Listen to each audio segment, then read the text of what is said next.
Als je bij een toneelclub wil, is Vondel uit Schinveld een goede keuze. Lizoina en Sanne bezochten een repetitie van de vereniging die gehouden werd op de zolder van een klooster. Aangezien het klooster wordt gesloten, gaat Vondel naar een andere locatie. De repetitie staat in het teken van een uitvoering die later in het jaar op de planken wordt gebracht. Op dit moment zijn we bezig met een musical, ja. En de musical heet Mamma Mia. Zijn er verschillende leeftijdsgroepen? Wij repeteren nu met de jeugd en het verschilt, eigenlijk de jongste is 15 of 16, maar dat weet ik niet helemaal zeker, maar van 15 tot en met 18. We beginnen nu met acte 1, scène 1 en daarna gaan we over in scène 4. Want Mirte is er niet, dus we kunnen Money Money niet doen. Oké. 3 draaien, welk ei, de tickets op de keukentafel laten liggen. Ja, we zijn krijs over die incheckbalie. Laat onze borrels best vriendinnen mooi trouwen. Hé meid, maar je gaat niet trouwen zonder je bruidsmeisjes. Girl power! Woe! Oh, moet je horen. 17 juli, een wilde nacht. Na mijn optreden heeft Sam me in zijn roeiboot naar het eiland gebracht. We hebben op het strand gedanst en op het strand liggen zoenen. En toen hebben we puntje, puntje, puntje. Oeh. Ja, wat? Puntje, puntje, puntje. Zo noemden ze dat vroeger. De.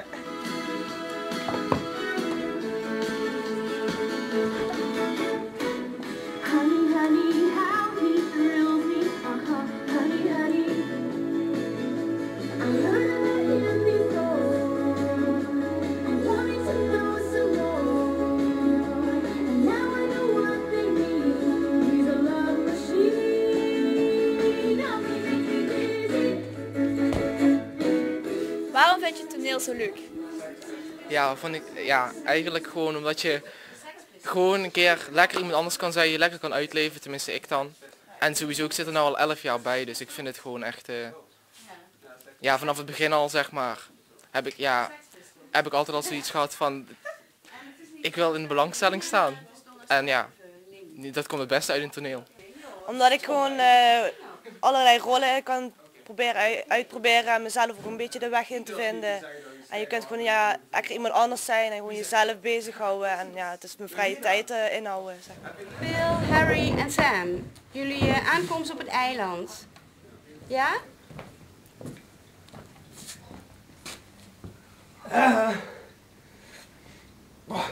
Maar ik ben blij dat ik van die rotboot af ben, zeg. Ach, dat is toch niks?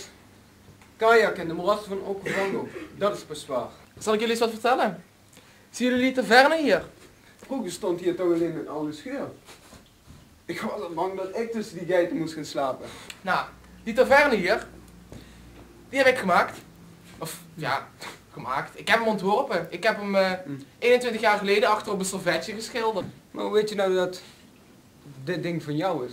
Ik bedoel... Oh, gebouwen zijn toch net als je kinderen? Ik bedoel, die herken je ook overal. Heb jij zoiets, Harry? Dan heb je, als hij dat zegt, zo van... Ik heb toneelopleiding, de vooropleiding heb ik gedaan in Amsterdam. En daarna ben ik gaan spelen, een beetje in Nederland. En ik heb heel veel door Europa gereisd. Met straattheaterfestivals en overal gespeeld eigenlijk. Zijn er ook verschillende niveaus van groepen? Ja, we hebben kinderen. Dat is vanaf 6 jaar tot en met 12, 13. En daarna komen ze bij mij van 14 tot en met 18. En daarna gaan ze naar de volwassenengroep. Meestal repeteren we gewoon een aantal scènes, dat is van tevoren aangegeven. En die moet je dan thuis voorbereiden en dan gaan we ze hier gewoon oefenen. En dan wordt er gewoon aanwijzingen gegeven hoe je het beste kunt doen. Wat heb je hier allemaal geleerd? Heel veel. Ik heb vooral geleerd dat je... hoe je gewoon natuurlijk over kunt komen en niet dat je te veel gemaakt gaat spelen. En je leert ook je minder verlegen te zijn, zeg maar. Je krijgt steeds meer zelfvertrouwen op het podium. Ik heb heel veel dingen geleerd. Ik heb meer met mijn lichaam, de lichaamstaal heb ik geleerd. En duidelijker praten, zacht praten, niet te snel. En ja, gewoon echt je proberen in te leven in de rol en altijd goed tekst instuderen, zeg maar. Ga het niet verwarren met heel snel te praten. Dus duidelijk blijven articuleren. Ja? Na een aantal tips en aanwijzingen gaan de Connect-reporters zelf ervaren hoe het is om iemand anders te spelen. Sophie, dat hoort toch niet? Je moet het dagboek lezen. Nee, ze hoort in jou te lezen. Hij is uit 1990, toen ze zwanger was van mij.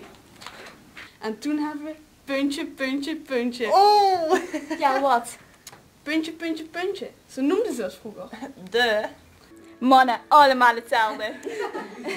Wacht nou even. 4 augustus. Ik weet niet wat me bezielde, maar hij was zo'n schat. Dus vorige eigenaar. Puntje, puntje, puntje. Harry? Ja, onze spaarnadoner heeft eindelijk een naam. Of eigenlijk 3. Harry, Bill of Sam. Oh mijn god.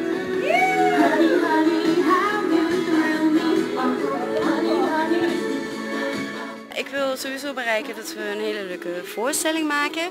Dat we heel veel plezier hebben, dat kids er wat van opsteken en dat ik er wat van opsteek natuurlijk. En het leukste is natuurlijk dat je heel veel plezier hebt in toneelspelen en dan ook nog wat leuks neer kan zetten en wat moois, waar mensen van genieten.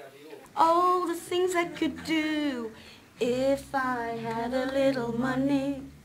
It's a rich man's world. We zijn natuurlijk geen musicalgroep, want we kunnen absoluut niet zingen. Maar ja, de laatste 2 keer is het inderdaad een musical geworden. Ja.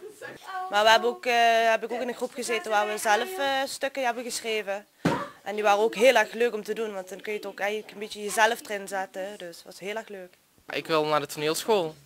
En dan hoop ik dat ik later ook iets in de toneelwereld zal kunnen gaan doen. Ja. Nou, ik heb zelf al heel lang gedanst. Ik heb al 8 jaar gedanst. Maar ik wil zelf misschien drama gaan doen en anders theaterbouw. Dus het ontwerpen van theatergedeeltes, zeg maar. En dan is het de beurt aan die Zoina. Money, money, money, must be funny in a rich man's world. Money, money, money, always sunny in a rich man's world.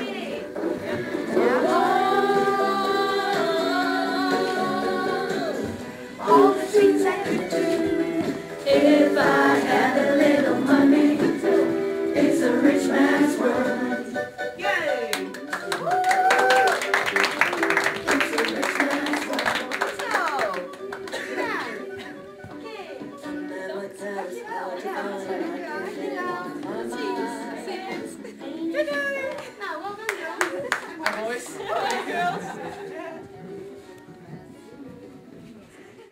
Heb jij Mamma Mia gezien? Ja, ik wel. Jij?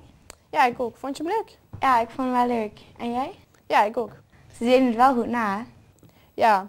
En wat een verschil met het laatste onderwerp. Want dat hebben we van inboxen. Maartje en Carolien zijn samen naar ninboxing geweest. En toevallig zit Maartje er neef ook op hetzelfde boksen.